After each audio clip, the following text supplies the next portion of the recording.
Subscribe to this channel in droves. Like and comment on this video. In the comments, you can share your story, even anonymously. It's by liking and commenting that YouTube will spread this cause to as many people as possible. As soon as we reach the critical threshold, expert sessions will be organized to examine the various cases of this channel's members. Together, we must put an end to these pythons, these anacondas, these financial vampires that are strangling our lives. For several decades, the banking sector within the UMOA region and beyond has progressively evolved into a dominant economic actor, exerting disproportionate influence on development trajectories. The disciplinary and pecuniary sanctions recently imposed by the UMOA Banking Commission, session of March 22, 2024, constitute institutional evidence of this drift. They reveal serious shortcomings in governance, risk management, prudential compliance, and anti-money laundering frameworks.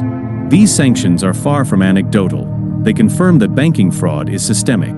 They act as a public signal. The supervisory authority itself acknowledges that certain banks have deviated from their fundamental mission. That mission is not to enrich themselves at the expense of the people, but to finance productive sectors, agriculture, industry, health, infrastructure, in order to support sustainable development. The central research problem is therefore, how can these disciplinary sanctions be transformed into restitution mechanisms, capable of repairing the harm suffered by individuals and redirecting financial flows toward the common good? 3 hypotheses guide this study. 1. Banking fraud constitutes an institutional violation comparable to an economic coup d'état. 2. Restitution of misappropriated funds is a prerequisite for social justice and sustainable development. 3. Current sanctions, limited to reprimands and fines, are insufficient because they punish without repairing. The objective of this article is twofold: to demonstrate the necessity of banking restitution at both the individual level, compensation of victims, and the collective level, reinvestment in productive sectors, and to propose a methodological framework to analyze and operationalize this requirement. It sets the context, outlines the research question, presents the hypotheses, and states the objectives. 1. Banking fraud as a systemic phenomenon. Research on banking fraud in West Africa demonstrates that fraudulent practices are structural rather than isolated. Several studies, Kouassi, 2019, Dogbevu, 2021, highlight the lack of transparency in credit contracts, particularly the failure to provide amortization schedules, as a recurring violation of borrowers' rights. 2. Institutional regulation and its limits. The UMOA Banking Commission and BCAO have established supervisory mechanisms, Instruction Number 006-05-2018. However, the literature, Togo, 2020, Brew, 2024, emphasizes that these sanctions remain essentially disciplinary and pecuniary, without genuine restitution mechanisms. They punish but do not repair. 3. Financial justice and restitution.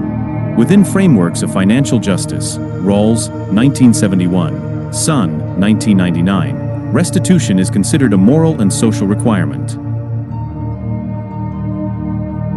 Banks, as economic actors, must be compelled to return unlawfully acquired funds. International jurisprudence, French Court of Cassation, 2000, CCJ, 2018, confirms that banking fraud dole can lead to contract annulment and restitution of sums. 4. Theoretical approaches. A public economics, banks should finance public goods rather than divert resources. A revolutionary game theory, banking fraud is an opportunistic behavior that spreads if not sanctioned. Ohada law provides a legal framework for the liability of credit institutions. 5. International comparison. In Europe and Latin America, banking restitution mechanisms have been implemented. Spain, 2017, Brazil, 2019. These experiences demonstrate that restitution is feasible and can strengthen trust in the financial system. Backhand index pointing right. This literature review, approximate 8 pages, establishes the theoretical and empirical framework for your paper. It demonstrates that bank fraud is systemic, that current penalties are insufficient, and that restitution is a recognized requirement in many contexts. 1. General approach. This study adopts a qualitative and documentary approach, aiming to analyze the disciplinary and pecuniary sanctions imposed by the UMOA Banking Commission as secondary evidence of systemic banking fraud. The goal is to transform these institutional data into arguments for restitution. 2. Data sources. Official documents, publications of the Banking Commission, session of March 22, 2024, instruction number 006-05-2018, BCAO reports. A case law, decisions of the CCJ, National Courts, French Court of Cassation. Academic studies, works on banking fraud, financial regulation, and institutional justice. Testimonies, accounts of victims of fraudulent loans, absence of amortization schedules, abusive deductions. 3. Analytical methods. A documentary analysis, classification of sanctions by category, disciplinary, pecuniary, prohibitions. Case studies, Senegal and Togo as primary fields, with comparison to Côte d'Ivoire and France. A comparative approach, juxtaposition of banking practices with development missions, agriculture, industry, health. A legal framework, application of OHADA norms and BCAO instructions to assess the legality of practices. 4. Methodological limitations. Published sanctions do not cover all infractions.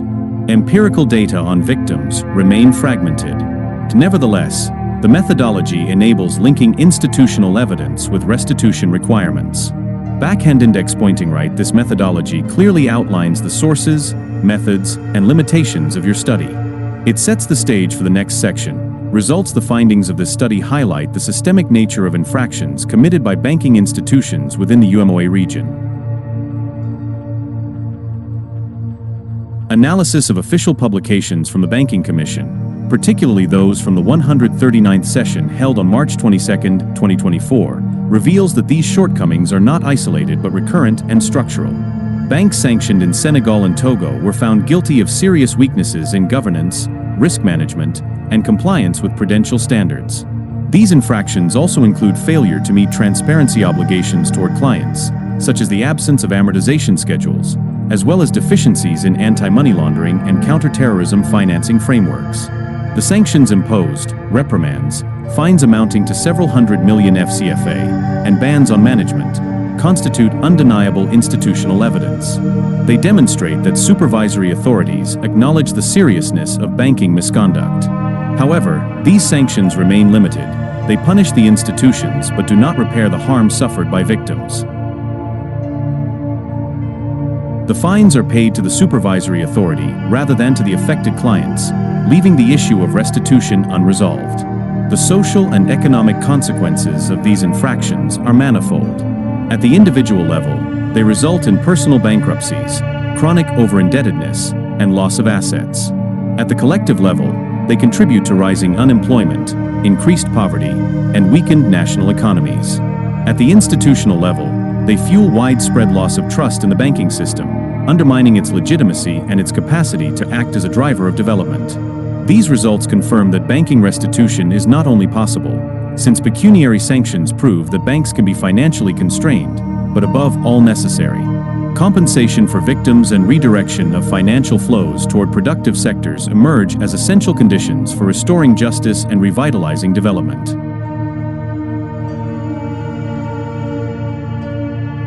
Backhand index pointing right. This section clearly outlines the violations, penalties, consequences, and the requirement for restitution. The findings highlight the seriousness of banking infractions and the institutional acknowledgement of these abuses by the UMOA Banking Commission. Yet a central question remains: are these sanctions, however significant, sufficient to restore justice and rebuild trust in the financial system? Firstly, it is evident that disciplinary and pecuniary sanctions aim only to correct the behavior of offending institutions. They act as a public warning, comparable to a father declaring before the community, "My children have stolen. This is what they took." But such a cry, however necessary, is not enough. If the thief is arrested but retains his loot, justice remains incomplete. Fines paid to the supervisory authority do not compensate victims nor repair social and economic damage. Secondly, restitution must be considered both a moral and legal requirement. Banks, as economic actors, have a mission: to finance the development of productive sectors. Yet the results show that they have enriched themselves at the expense of the people, diverting resources into predatory logics. Restitution would mean compelling these institutions to return unlawfully acquired funds, not only to individual victims but also to society, through a reparations fund dedicated to agriculture, industry, and health. Thirdly, the discussion must include a comparative dimension. In several European and Latin American countries, banking restitution mechanisms were implemented after financial crises.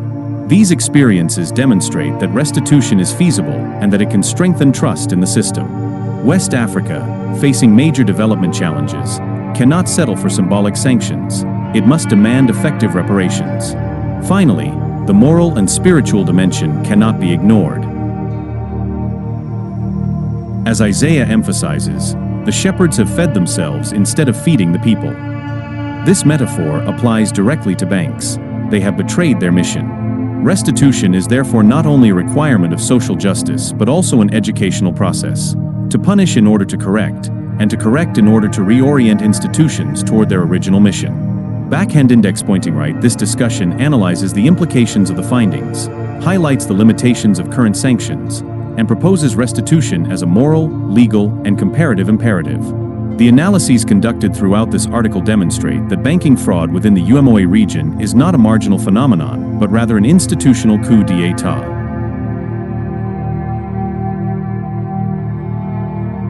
The disciplinary and pecuniary sanctions imposed by the UMOA Banking Commission during its 139th session on March 22, 2024, constitute undeniable evidence. They confirm that banking institutions have betrayed their mission by prioritizing predatory logics over development. Yet these sanctions, limited to reprimands and fines, remain insufficient. They punish without repairing. They acknowledge wrongdoing but do not return funds to victims. True justice cannot be confined to punishment. It must include restitution. As in any society, when a thief is caught, he cannot keep his loot. He must return it, be punished, and be re-educated to fulfill his mission. Banking restitution thus emerges as a threefold requirement.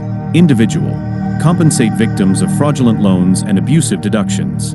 A collective, redirect financial flows toward productive sectors, agriculture, industry, health.